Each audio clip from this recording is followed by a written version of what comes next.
And I'm Rob Stafford. This story is still breaking. The Empire actor turned himself in on a felony disorderly conduct charge early this morning. He bonded out about 90 minutes after facing a judge, trying his best to hide here behind another man. Prosecutors and police say Smollett claimed to be the victim of a racist attack because he was not happy with his salary on the show. We continue to follow breaking news from Tinley Park. Emergency crews are at a KinderCare there. Let's get the latest from Mike Lorber. Mike, what do you have now?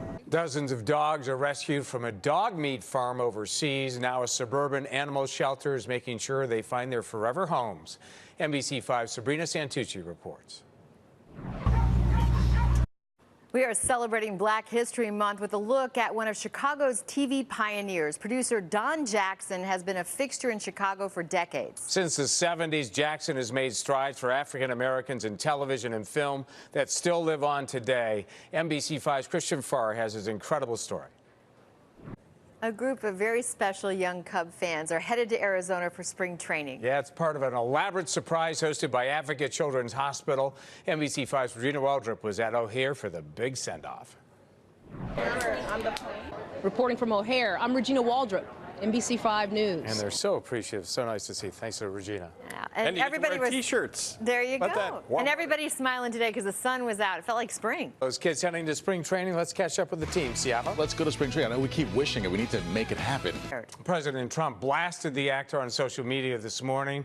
He tweeted, "What about MAGA and the tens of millions of people you insulted with your racist and dangerous comments?" Stay with NBC5 for continuing coverage of the Smollett investigation. We'll have updates on our news at 4 a.m.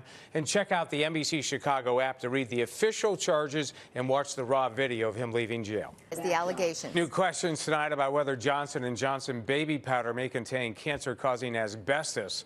The Department of Justice, the SEC, and a Senate committee are now demanding answers on this. That followed a new report of potential contamination and years of lawsuits from alleged victims.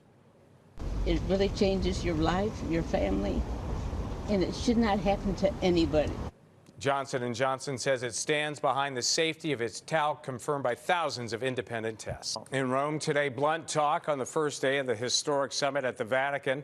Pope Francis urged 200 bishops to alert authorities and protect victims in clerical sex abuse cases. Wounds of the risen Christ carry the memory of innocent suffering. We were raped, so stop those who are raping kids. It's not rocket science.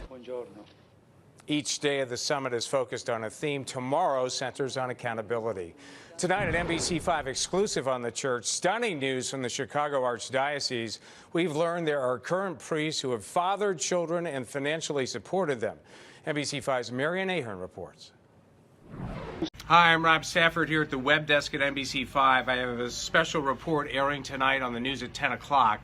NBC5 investigates the murder of Michael Jordan's father, James Jordan, 25 years ago. It was a tragic case. We go back to the scene of the crime in North Carolina, and I go to the prison in Lumberton, North Carolina, to interview Daniel Green, who's serving life for the crime. Prosecutors say he was the trigger man that night.